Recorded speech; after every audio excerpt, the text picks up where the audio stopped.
አይመስለኝም የነበርሽ። አይዳጣ ዛሬ እዚህ ቤት ባትመጪ ይሻልሽ ነበር።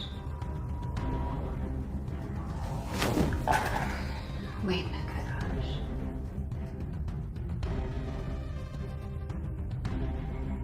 ደረጀ፣ ፖሊስ ጥራልኝ። በቃ ፖሊስ ይምጣና የዘረፈችውን አንድ ባንድ ታስረክባታለች። ቆይ መች ጠየቅናት? እስኪ ተረጋጊ መጀመሪያ። ቆይ ጠይቃት አልወሰድኩም ብትል ልትተዋት ነው እኮ ማዬ። ሲጀመርሽ በጣም ዱርዬ ናት። ሰማኛለህ? ሌባ ናት። አጣርታ ነው የመጣችው። ያው ሁሉ ንብረት ከወሰደች በኋላ ምን ቀረኝ ብላ ተመልሳ ትመጣለች። ደውዬለታለሁ እኮ አብረው እየመጡ ነው። አይኗን በጨዋታዋ እዚህ ቤት ከመጣችማ በቃ አልታወቀብኝም ብላ ደምድማለች ማለት ነው። እባክሽ ተረጋጊ፣ ተረጋጉ።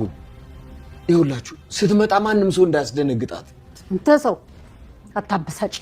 ፖሊስ ጠራልኝ ዴ ሆ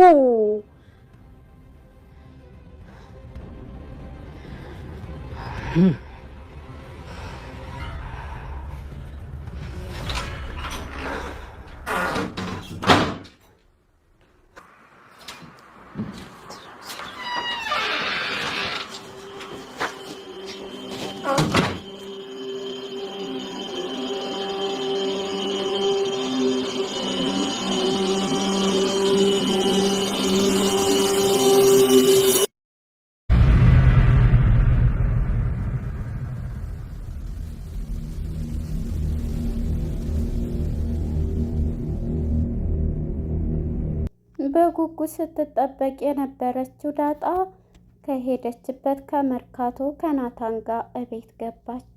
እቤትም በመጣች ጊዜ የቤቱ ሰው ሁሉ በጉጉት እየጠበቃት ነው። በዛው የዘረፈችውን ወርቅና አልማዞች በዛው ይዛ ትጠፋለች። ምን ልታደርግ ይህን ሁሉ? መጀመሪያም የመጣችው ልትዘርፍ ነው። መልሳማ ወደዚህ ቤት አትመጣም እያለች ነበረ። እንግዲህ የአቶ ደረጀ ባለቤት ማለት ነው። ይሄንንም በሚል ምንም ነገር እንዳትሏት አሁን እሷ እየመጣች ነው ከናታን ጋር መታለች እያሉ አይኗን በጨው አጥባ ድፍረቷ እኮ ድርዬ ናት እያለች ኤቢ ፊቱንም በሷ የምትቀናው ኤቢ ተንኮሏን አሰራይታለች። ሰላም ጤና ይስጥልን ውድና የተከበራችሁ የቻናሌ ቤተሰቦች እንኳን ወደ ቻናል በሰላም መጣችሁ። ዛሬ ክፍል ዳጣ ክፍል 3 ተለቀቀ። እንግዲህ ወደ ክፍል 2 ስንመለስ ዳጣን ኤቢ ታዋቂና ማን ነው ፌመስ ትሆኛለች በማለት የናታንን መጽሐፍ እንድትቀድ ታደርጋታለች። እሷም እውነትሽን ነው በማለት ይህንን ሀሳቧን ትቀበልና አዎ ቅደጂ፣ ቲክቶክ ላይ እንደዚህ አድርገሽ ይለቀቅና ፌመስ ታዋቂ ትሆኛለች፣ ስትወጪ ያየሽ ሁሉ ፈርሚልን እያሉ ህዝቡ ሁሉ ይከተልሻል ስትላት እሷም ታዋቂ ለመሆን እየጓጓችው ስለ መቀደዱ ሳይሆን ስለ እሷ ታዋቂነት መሆን ነው የምትፈልገውና የሚያሰበችው መጽሐፉን እሺ ብላ ልቅደድ ብላ እንትን ስትላት ታስቀድዳታለች። እንግዲህ ዳጣም ይሄንን ስታደርግ እሷ ደግሞ ኤቢ በማይደራደርባቸው በናታን መጽሐፎች ይሄንን ስታደርግ ከቤትም ትወጣለች፣ ከሱ ጋር ያላት ግንኙነትም ይቋረጣል በማለት ይሄን ያሰበችው ኤቢ መጽሐፉን እንዲቀደድ አደረገች። ይሄን ካደረገችም በኋላ እሱ ሲመጣ ይሄን ስታሳየው እሱም እንዴት ብሎ በንዴት ውስጥ ይገኛል። ቪዲዮም ስቀርጻን ነበረ። ይህን እንግዲህ እሱ ሁሉንም ነገር ዳጣ ስትመጣ ሲጠይቃት ነይ ብሎ እሷ ነች ይህንን ያለችኝ ታዋቂ እንድትሆኝ ብላ ማን ነው መጽሐፉን ቅደጅ ይህንን አድርጊ ስትለኝ ቀድጀዋለሁ አዎ ይቅርታ እያለች ነበረ።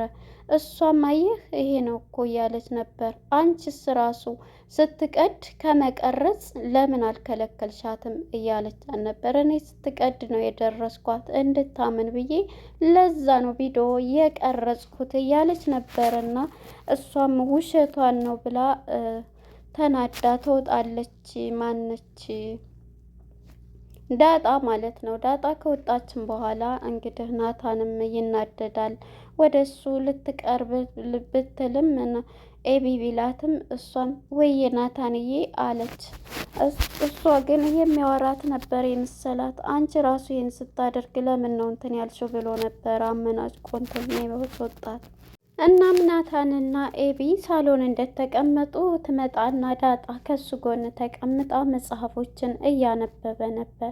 በዚህም ጊዜ ዳጣ መታ ከመጽሐፉ ላይ ስትነካ እጭ ብላ ሲገፋት እሷም በቃ እንግዲህ እኔ ናታን ይቅርታ ብላ ይቅርታ ትጠይቀዋለች።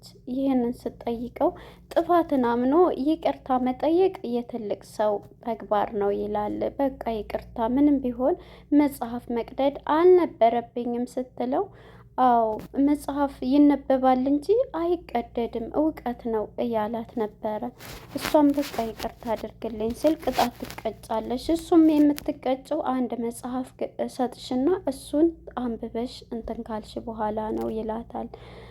ዳጣም እንዴ እኔ እኮ ማንበብ አልችልም፣ ይህን ሁሉ ማነበው 1 አመት ይወስድብኛል ስለዋለች። በቃ ይህን ስትል እንግዲህ ኤቢ ትገለፈጣለች። ሳቅዋን ስትገለፈጥ ይቅርታ ስላደረክልኝ ደግሞ አመሰግናለሁ ትለውና በቃ ገጾችን እሰጥሽና እሱን ታነቢያለሽ ሲላት ነበረ። እሷም በዚህ ተስማማለች። ዳጣ እንግዲህ ኤቢ በእነሱ የምትቀናው በቃ ይቅርታ ስላደረክልኝ ብላ ሲተቃቀፉ በይቅርታ እሷ ደግሞ እንድትናደድና ብላ ትጮኻለች።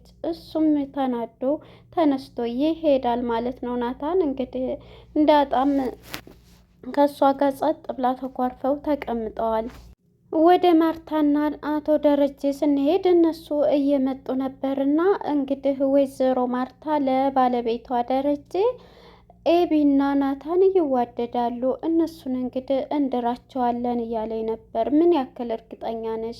እሷ ስለምትወደው እንጂ እሱስ እንዴት የሱን ስሜት ማወቅ ይቻላል? እያላት እንዴ ይወዳታል፣ ይዋደዳሉ ስልህ እንግዲህ ድርጅቱንም እነሱ በእሷ ስም ሆኖ እንዳስተዳድሩ እነሱ እኔም ደግሞ የልጅ ልጅ ያምረኛል እያለችው ነበር። ይሄ በጣም ቀላል ጥሩ ነገር ግን ለሷ ያለው ስሜት እሱ እንዴት ነው እንትን የሚለው ብቻ ይዋደዳሉ ስላልሽ ሳይሆን እሱ ለእሷን ይወዳታል ወይ ነው ጥያቄው እያለ ነበር። ምን እያልክ ነው? ቀስ እነሱ ተደብቀው ሲያወሩ ብዙ ቀን አይቻቸዋለሁ እያለች ነበረ። እንግዲህ ማርታም ይሄን በምትል ጊዜ እኛ ወንዶቹ ይሄ ልባችን አይገኝም፣ ስለዚህ ይሄን ስላወሩ ብቻ ማንም ፈርተው ይደበቃሉ እያለ አቶ ደረጀም ለባለቤቱ ማርታ ይነግራታል። እሷም እንግዲህ ይህንን ተቀብላ ከሆነ ችግር የለውም ሁለቱንም እንትንላቸዋለን፣ ግን የእሱን ስሜት ማወቅ አለብን እያለ ነበረ። እንግዲህ ወደ ናታንና ዳጣ ስንመጣ ናታንም ቁጭ ብሎ ሳለ ዳጣን አንድ ቅጣት ትቀጫለሽ፣ ቅጣትሽን መቀጣት አለብሽ ሲላት እሺ ይቀጣለሁ፣ ግን ቅጣቱን እንዳታከብደው ብትለውም እንግዲህ ቅጣት ላይ እንዳታከብደው እንዳታቀለው ብሎ ነገር የለም እያላት ነበረ። ቅጣትሽ ግን መርካቶ ሂደን መጽሐፎችን መግዛት ነው፣ የተቀደዱትን መጽሐፍ እያለች ነበር። ይሄንን ስትል እንግዲህ ሲል እሷም እሺ ብላለች። ይችኛዋ ግን ኤቢ ከሱ ጋር መሆንና መሄድ የሚያምራት ለምን ከኔ ጋር መጽሐፎችን ደግሞ እኔ ገዛላለሁ ብያለሁ፣ ስለዚህ እኔ ጋር ሂደን እንገዛለን ስትል ያጠፋው ሰው ስለሆነ የሚገዛው የሚቀጣው ስለዚህ እሷ ጋር ነው የሚሄደው ቢል እኔ እሄዳለሁ ትላለች ኤቢ እንግዲህ ይሄንን ስትል ማነች ዳጣ በቃ ከኔ ጋር ከሷ ጋር ሄድ እንዳውም አረፍኩኝ ሄድ እያለችው ነበር። አይ ያጠፋው ሰው ስለሆነ የሚቀጣው ከአንቺ ጋር ነው ይላታል።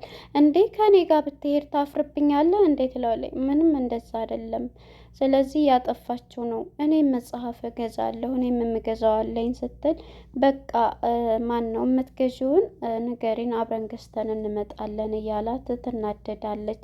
እሷ እንግዲህ አንድ ተንኮሏን አስባለች። እነሱ ማን ነው ገበያ ሊሄዱ ሲሉ እህቷ ከእናቷ ክላስ ውሃ ተኝታ ነበረ። ኤቢ እንግዲህ ያሰበችው የእናቷን ወርቅ ደብቃ ሰርቃ ያች ልጅ ሰረቀች የሚል ሀሳብ በመንፈሷ መጥቶ እናቴ ክላስ ልተኛ ብላ ኤቢን ማነች ውሃን ከክላስ ታስወጣታለች። ከክላስ አስወጥታ እንግዲህ እሷ ምን አሰበች? የእናቷን ወርቅና አልማዞች መደበቅ ያን ሰርቃ ዳጣ እንደዚህ ናት ማለትና እሷን ከዚህ ቤት በሌባነት አስቁራ ልታስወጣ አቅዳለች። ምክንያቱም ማን ነው ናታን ከኤቢ ጋር በጣም ግንኙነት ስላለው ማን ነው ከዳጣ ጋር ኤቢ ደግሞ በጣም በቅናት ትንጨረጨራለች። የዚህም ጊዜ እንግዲህ ያሰበችው የእናቷን ወርቅ መስረቅ ነው። ይህን ወርቅ ሰርቃ ዳጣ ነበረች እያለች ልትሰርቅ ነው ያሰበችው። ውሃ እንግዲህ ከሳሎን ቁጭ ብላ እናቷን ታገኛትና እናቴ እያለች ከእናቷ ጋር ሆነው ነበረ። በዚህም ጊዜ እህትሽስ ኤቢ ስትላት ክላስ ከእናንተ መኝታ ቤት አስወጥታኝ እዛ ተኝታለች ስትል እንዴ ካለ ወትሮ ለምንድን ነው ከኛ ክላስ የምተኛው? ክላሷስ እያለች ነበረ እንግዲህ ማለት ነው ማርታ ማለት ነው። ከዛም የት ሄደው ነው እነዳጣ እያለች እነዳጣ መጽሐፍ ሊገዙ ሄደዋል እያለች ነበር። እና እንግዲህ ማነች ልጅቷ ተንኮሏን አስባ እንግዲህ ማነው የእናቷን ወርቅና አልማዞች ቆንጆ ቆንጆ ውድ የሚባሉትን ትሰርቅና በኪሷ እየመረጠች በኪሷ ትጨምራለች። ከድንገት እንግዲህ ውሃ የምትባለው እህቷ ክላስ ስትመጣባት የትዳ ነው ተኝታ እስኪ ልያት ብላ ክላስ ስትመጣ ያንን ወርቅ እያንቀጠቀጣት እያንዘረዘራት ሰርቃ በኪሷ ስትይዛለች። ውሃም ካልተነሳች ውሃ ደፋባታለሁ ወይ ብላ ነበርና ተነስታ አገኘቻት። ያን ሰርቃ በኪሷ ያ ወርቅ ሀብሉ እንዴት ተንጠለጠለ ነበር ከኪሷ። እሷ ደግሞ ይሄ ምንድን ነው ብላ እንዴት ስትላት በጥፊ እህቷን ትመታታለች ውሃን። ውሃ እንግዲህ እሪታዋን ታቀልጠዋለች። ወይዘሮ ማርታ ምንድን ነው በማለት እየሮጠች ትመጣለች ከክላስ።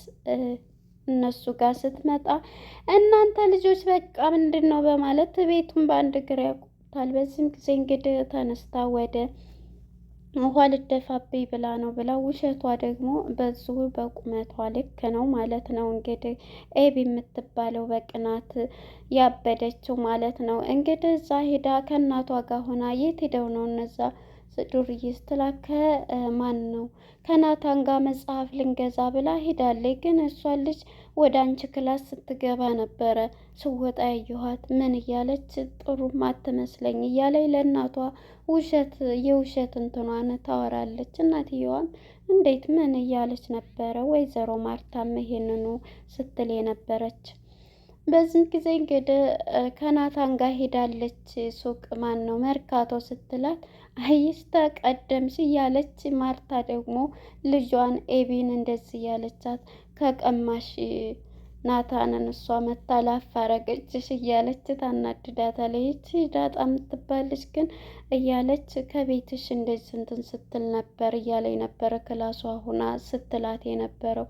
እናትየዋም እንዴ ምንድነው አስሬ ወሬሽ ሁሉ እኮ እሷ ሆነ ምንድነው ወሬ ቀይር እያለቻት ነበር።